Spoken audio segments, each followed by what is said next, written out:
Salut à tous, épisode 3 avec les Chicago Bulls. Alors on est vraiment dans une partie là sur NBA 2K en My League où vous allez voir que les Bulls font super plaisir avec un Zach LaVine qui s'avère être le franchise player des Bulls dans cette partie.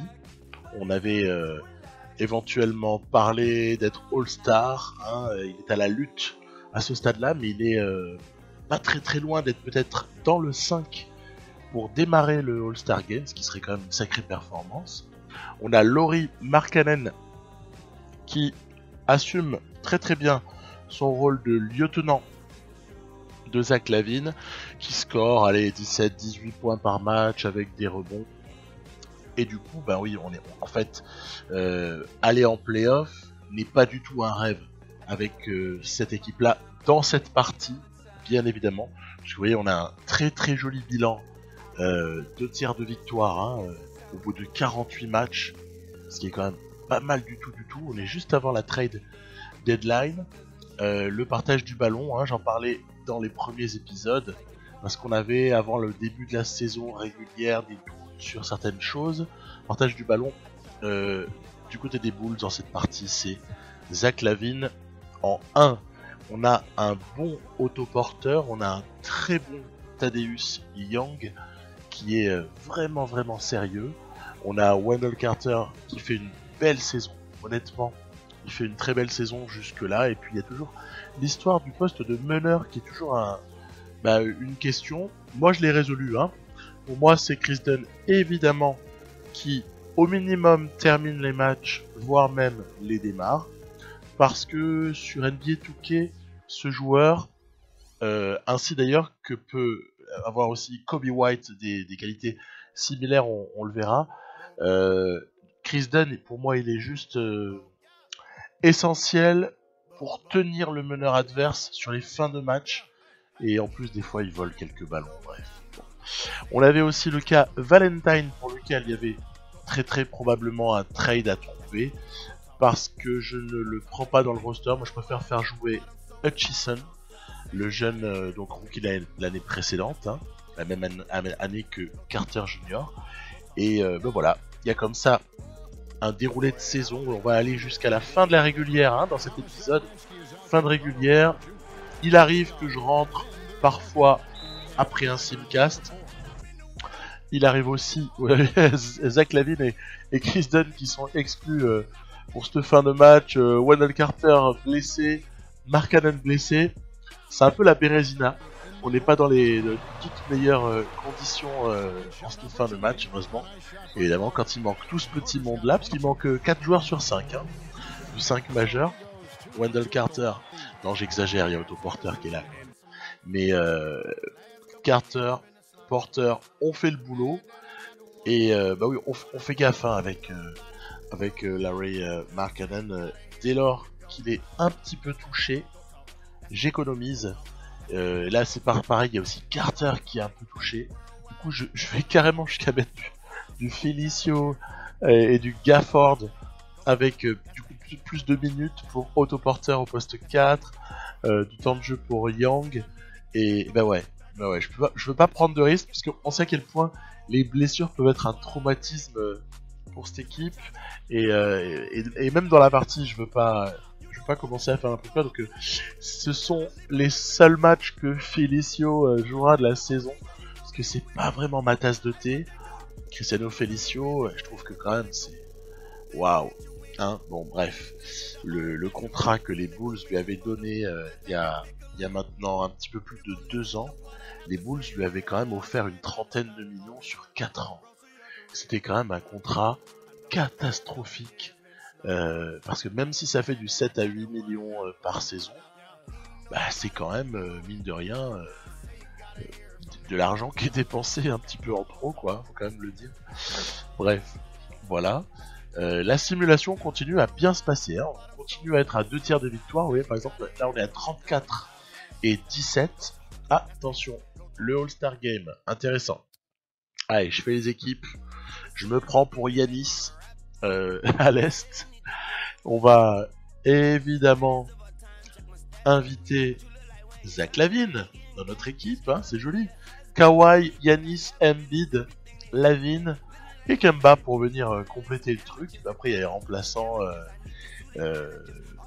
qu'on va choisir. Voilà, ça amuse un petit peu à faire une équipe qui puisse damer le pion à la LeBron Team. Non, pardon, à la Steph Curry Team. Excusez-moi. Puisque là, c'est Steph Curry qui est arrivé en tête des votes. Un très très gros Steph Curry dans cette partie. Mais un très très gros LeBron James également. Donc il n'y a pas de jaloux. Les Lakers sont aux avant-postes à l'ouest. Les Warriors sont pas mal du tout. Et puis là, je cherche quelque chose juste avant la trade deadline.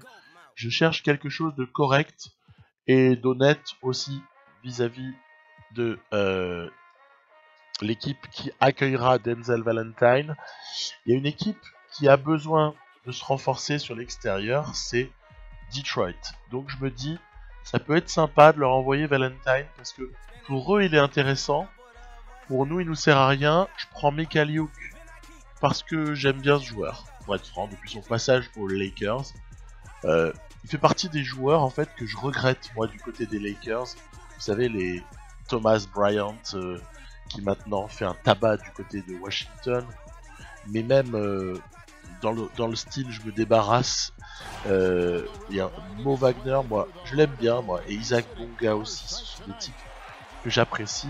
Bon, j'évoquerai pas les autres Lakers qui ont fait le voyage du côté de New Orleans. Tiens, on en a quelques-uns sous les yeux, voilà. Pat Favors, apparemment blessé sur ce match, c'est pour ça qu'il y a Jackson Hayes qui va démarrer. Et donc, voilà, dit Valentine du côté de... Joli ce shoot là, hein. Très très joli shoot de Zach LaVine. C'est vraiment un bonheur absolu, hein, manette en main, Zach LaVine. Mais il n'y a pas que lui, hein. C'est juste jouer avec les Bulls, c'est hyper agréable, ils sont super maniables. Il y a moyen de varier le jeu, il y a moyen de jouer rapidement. On a plutôt en défense, même si des fois le repli est un peu délicat, mais on a plutôt des bonnes sensations. Non, sincèrement, c'est super super agréable. Et alors, c'est pour ça que je peux pas m'empêcher de temps en temps de jouer un petit match, mais au final, le bilan, il n'est pas le résultat de matchs joués par mois. Hein. Le bilan, il est vraiment obtenu majoritairement en simulation. C'est quand même étonnant que les Bulls soient à ce point-là très forts.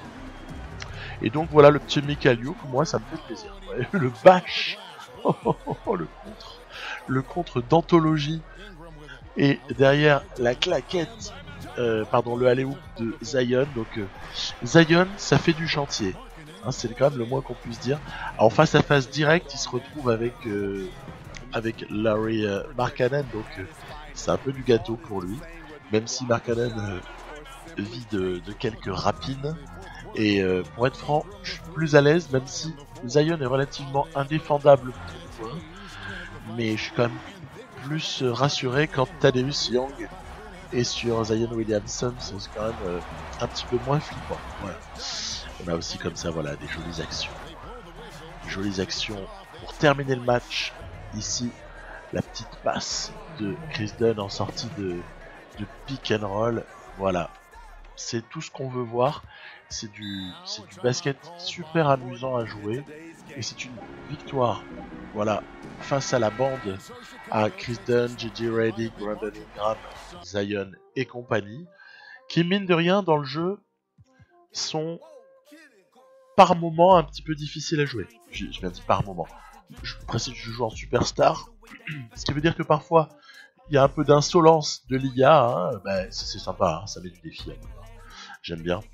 Mais en superstar, à des moments, la New Orleans, c'est relou à jouer avec Zion qui est quand même un mutant athlétique, voilà, du gros Lavine, et évidemment 5 interceptions pour Chris Dunn. En face, seuls Zion et Holiday ont réussi un peu à exister sur ce match. On a 36 et 17, toujours en tête de l'Est. Oui, on ne rêve pas. Et c'est vrai que là, on est au 9 février, on a dépassé la trade deadline. Je me dis, avec ce bilan-là, il n'y a aucune raison pour qu'on s'effondre, a priori. J'ai pas fait de changement réel dans l'équipe. On continue à simuler tout doucement les choses. Et puis on a qu'à regarder un petit peu ce qui se produit. Alors le All-Star Game a été... donc Zach LaVine a démarré, hein, je l'ai pas...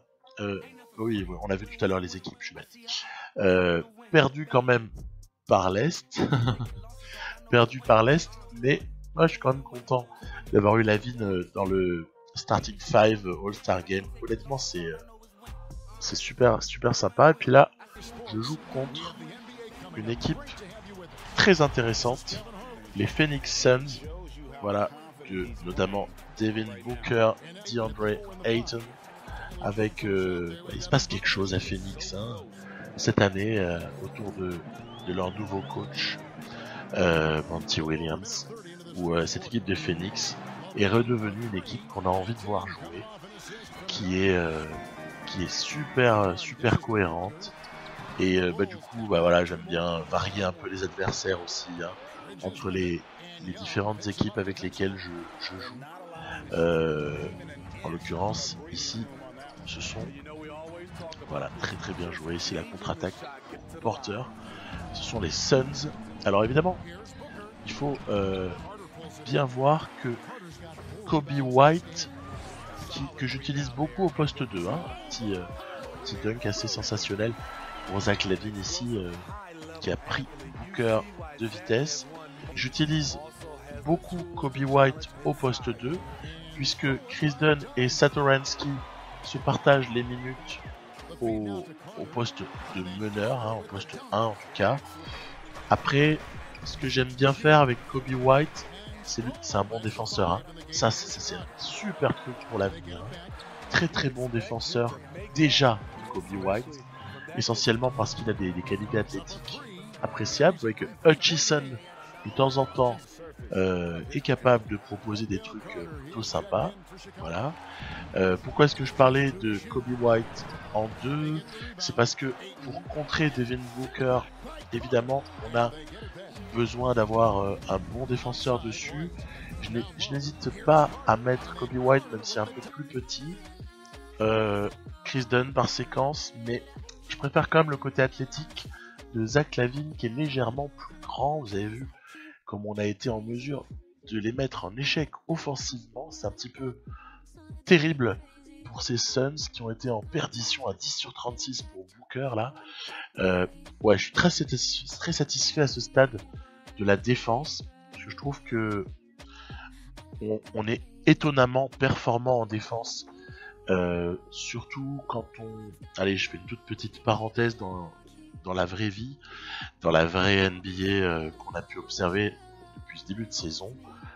Écoutez, moi j'essaye en tout cas de regarder un maximum de minutes des matchs des Bulls. J'arrive presque à avoir tout regardé depuis le début. Il y a des moments où j'ai les yeux qui saignent, hein, honnêtement.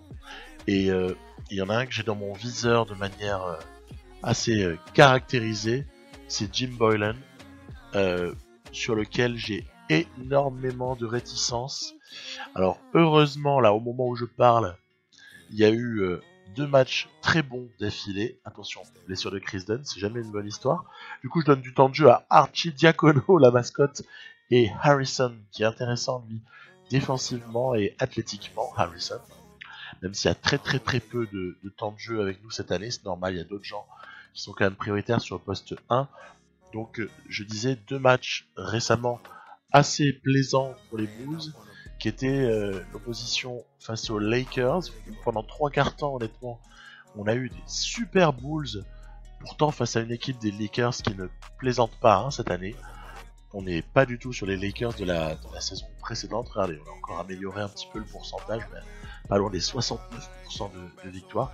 Et puis, ce qui est très appréciable, c'est que derrière cette bataille perdue en 4e quart-temps sur un formidable run des Lakers, les Bulls ont fait un super match du côté d'Atlanta.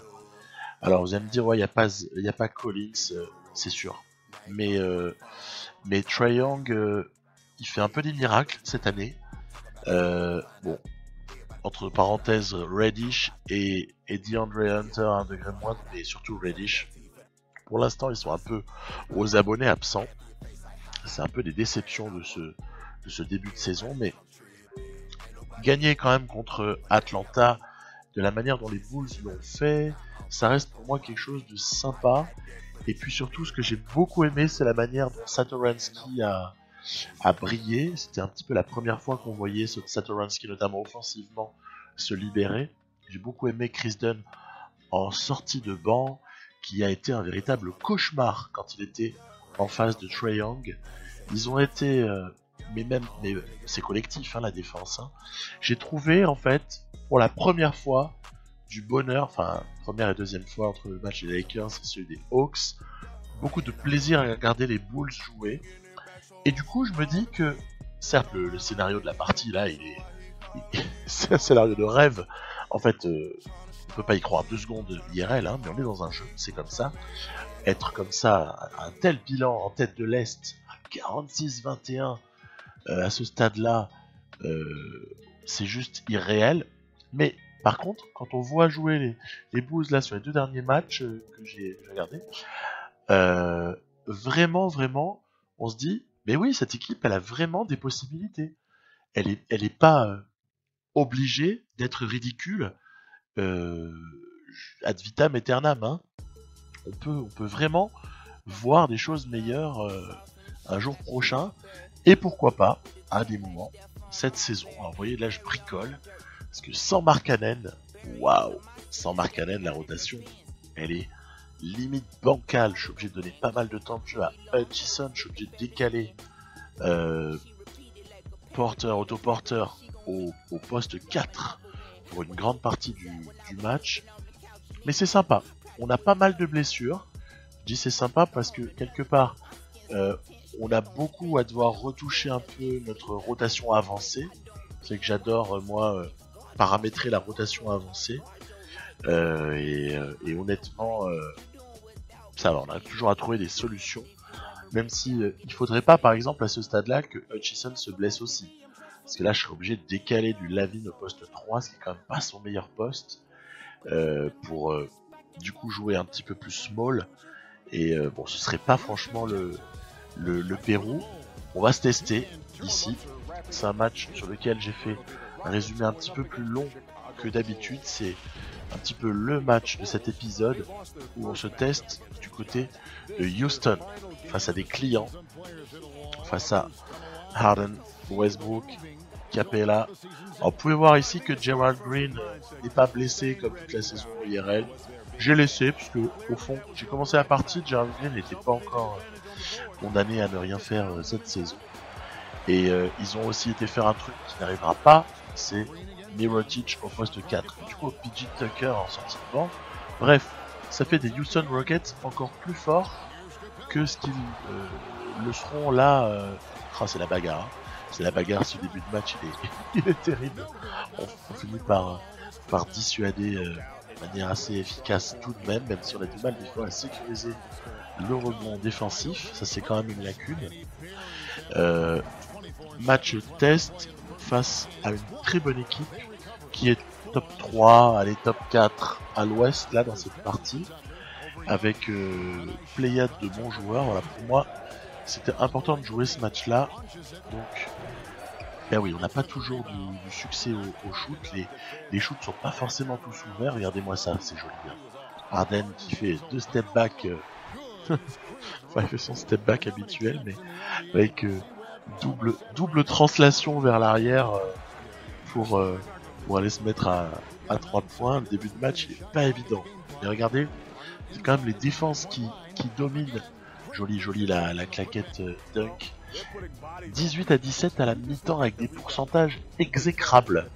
Mais écoutez, on est dans le basket que j'ai envie de voir très clairement, puisque moi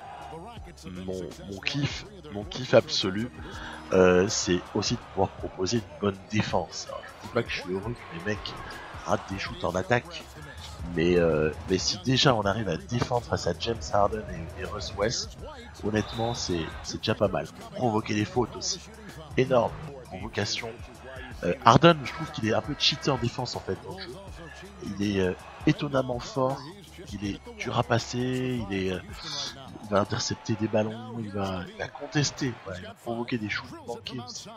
Et je trouve que c'est assez intéressant jouer face à Houston de toute façon. Alors évidemment, il y a toujours l'orgie de step back, hein, petit signature moves là de James Harden, mais c'est sympa, c'est super sympa. Donc allez, on continue, on conteste, on est dans le match. Plus 2 à 4 minutes de la fin, honnêtement, il n'y a pas à rougir. On va même, là en ce tout début du quatrième quart-temps, alors que plusieurs titulaires ne sont pas sur le terrain, on va même se permettre le luxe de prendre comme ça, regardez ces petits Gafford là qui vient de dunker, prendre 6 points d'avance avant que le mutant ne parvienne à égaliser. Voilà, on est à 2 minutes de la fin, Houston mène à plus de à ce stade-là. Et joli rebond offensif capital de Carter pour aller égaliser dans un premier temps. Après évidemment on se prend la marée avec Russ West. C'est super tendu, c'est super tendu. Allez Zach en floppy. Yes. Swish. Swish pour Lavine. Plus 1. Qu'est-ce que vont nous proposer? Tir ouvert. Voilà, j'avais fait un pari en fait.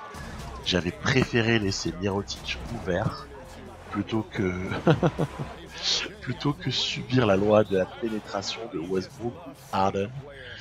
Et au final sur la contre-attaque on a plus 3. Attention, qu'est-ce qui se passe en défense, Zach? On a voulu singer la mauvaise défense parfois de James Harden. Ouais, mais le problème c'est que là ça a permis d'égaliser. Allez, on a un ballon, il faut jouer un petit peu sérieusement. Est-ce qu'on va appeler un système ou est-ce qu'on va appeler plutôt un écran? Plutôt l'écran. Voilà, avec la libération de Tad Young. Et oui, il n'y a pas Markkanen, hein, je rappelle, il est blessé. Donc c'est Tad Young qui joue pas mal de minutes au poste 4. Après, il n'y a pas à rougir, hein, le mec est juste excellent. Hein. Derrière, le step back raté. Ah, c'était peut-être le tournant du match. Ce step back raté, parce que derrière, moi, je vais envoyer dans le fall game, je vais évidemment envoyer Zach Lavine sur la ligne. Il reste 11 secondes, à la limite, c'est peut-être pas encore perdu. S'il shoot à 3 points, et surtout s'ils le mettent, mais certainement pas ce genre de shoot là. Voilà, on a compris. Donc on est allé chercher cette jolie victoire du côté d'un des cadors de la conférence Ouest. Honnêtement, là je considère qu'on est prêt pour aller batailler en playoff quand on a fait ce genre de perf face aux Rockets. Très grosse satisfaction, encore une fois, défensive, de croix en face. C'est-à-dire qu'en fait, hormis dans le corner à droite et in the paint, honnêtement, les Rockets, on les a vraiment bien défendus et ça, c'est plutôt une satisfaction avec un gros Zach Lavine, un bon Young, un très bon White en sortie de banc. Bref, il y a toujours les mêmes hein, qui s'illustrent. C'est vraiment sympa. 48 et 23 avant de recevoir les Denver Nuggets qui nous mettent une sauce, hein, faut quand même le dire. Et puis derrière, match contre ceux qui sont nos rivaux pour l'éventuelle première place. Allez, en stimulation, on tape les Sixers. Et là, je rêve, on tape les Sixers qui devraient normalement nous éclater la bouche. Mais bon, voilà. Donc il faut croire que ça se passe plutôt pas mal. Derrière, par contre, on perd contre les Knicks. Knicks très fort, hein. Attention, hein. Ils sont là aussi en bagarre dans le top 4 à l'Est. Faut croire que Fisdale dans le jeu a trouvé plus d'inspiration que dans la réalité. On dira pas plus. Retour de Markkanen, ça c'est très important. Retour de Markkanen. Gafford Hutchison avait été très satisfaisant, mais on préfère quand même avoir Markkanen, hein. On va quand même pas rigoler. Et voilà, du coup on remet un petit peu les minutes à chacun. Ça c'est un peu ma rotation de base, hein. La rotation dans laquelle Hutchison, Satoransky ont des minutes, mais ce sont 2 des 4 joueurs du banc, et ce sont les 2 qui jouent le moins, alors que White et Tad Young, je m'étouffe, Tad Young ont eux de grosses minutes. Voilà, c'est ça un petit peu. Il y a quelques défaites. On semblerait un petit peu s'essouffler. En cette fin de régulière, on semblerait s'essouffler. Est-ce que ça va tenir pour aller sauver la première place? Parce que on y prend goût, hein. On y prend goût. Au bout d'un moment, il reste 5 matchs. Là, c'est un match contre les Lakers. Tous les matchs sont importants. Parce que c'est très très serré en tête de l'Est à ce stade-là. On a quelques points de retard qui seront un peu rédhibitoires. La faute à Monsieur LeBron James, qui est juste sensationnel. LeBron James, je trouve que là, dans Touquet, il est génial, quoi. Il donne une impression de tout ce qu'on connaît. Puis d'ailleurs, de tout ce qu'on voit dans le LeBron James de 2019-2020, même si là, on arrive à égaliser. On s'accroche, on n'est jamais battu. Là, en fait, il va se passer un truc horrible, c'est que je vais chier mon action, mais grave. Et au lieu d'une dernière possibilité pour nous, ça devient une contre-attaque évidente pour les Lakers. Donc voilà, ça arrive aussi. On a foiré notre fin de match. Là par exemple, j'ai foiré autre chose, c'est que j'aurais dû reprendre temps mort parce qu'il n'y avait pas de shoot, on va dire, réalisable. Le choix d'autoporteur avec LeBron James qui fonce sur lui était un très très mauvais choix. Donc deux très très gros mauvais choix là de ma part sur la toute fin de rencontre. Intéressant dans la foulée. Ce sont les Clippers qui jouent top 4, top 5 à l'ouest là à peu près dans la partie, qui nous mettent une crampe. On est sur une mauvaise série, hein. Fin mars, début avril n'est pas un bon passage là pour ces Bulls. On a quelques blessures, ok, mais il n'y a quand même pas que ça. Peut-être le calendrier aussi était moins évident. Toujours est-il que on retrouve notre rotation, et là je me prépare déjà pour les playoffs. En fait, avec un Thad Young, là c'est la petite nouveauté, on va tester, on va voir ce que ça donne. Thad Young qui termine le match pour sa robustesse, pour sa dureté. Voilà, c'est un pari. On va voir ce que ça donne par la suite. Et donc, vous voyez, 30 minutes pour Thad Young, c'est-à-dire énorme temps de jeu pour une sortie de banc. Derrière, allez, Magic, quand même, il faut prendre ça. Eh ben non. Du coup, on se met en danger. Regardez, les Knicks nous menacent. À l'heure d'aller jouer un tout dernier match du côté des Celtics. Alors, qu'est-ce qu'on va aller faire là-bas? On va encore perdre. Donc là, on est carrément sous la menace des Knicks qui, avant de jouer leur dernier match, sont carrément devant nous. Bon, eh ben, dites-moi, c'est quand même un peu douloureux. Les récompenses individuelles, je vous les ai regroupées.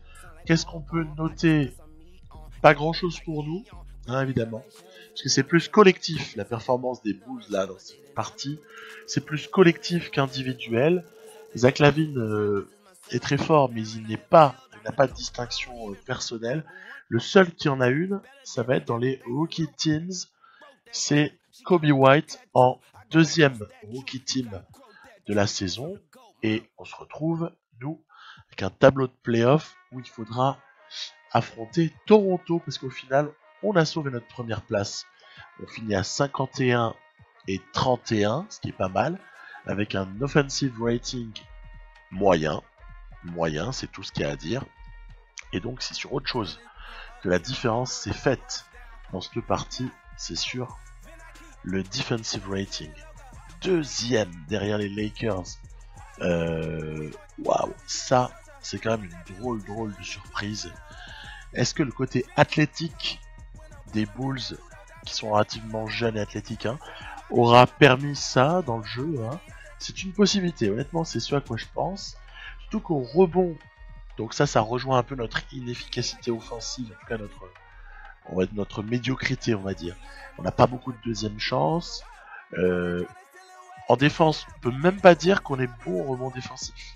22e au niveau du pourcentage.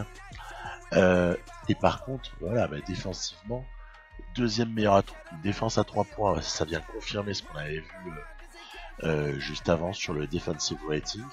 Quatrième défense au niveau de la limitation de la réussite de l'adversaire.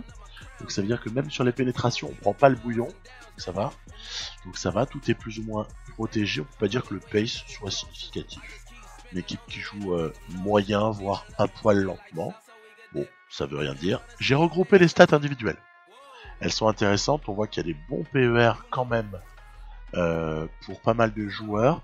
On va noter l'adresse à 3 points de certains, les jolies performances de d'autres en termes de plus-minus. J'ai tout regroupé donc sur le même tableau, petit montage. Et voilà. Ce qui se dresse devant nous, ce sont les Raptors, avec, en cas de succès, peut-être les Sixers. Mais ça, c'est une autre histoire. C'est une autre histoire, ça se verra dans l'épisode qui suivra. Je vous dis à plus et bye bye.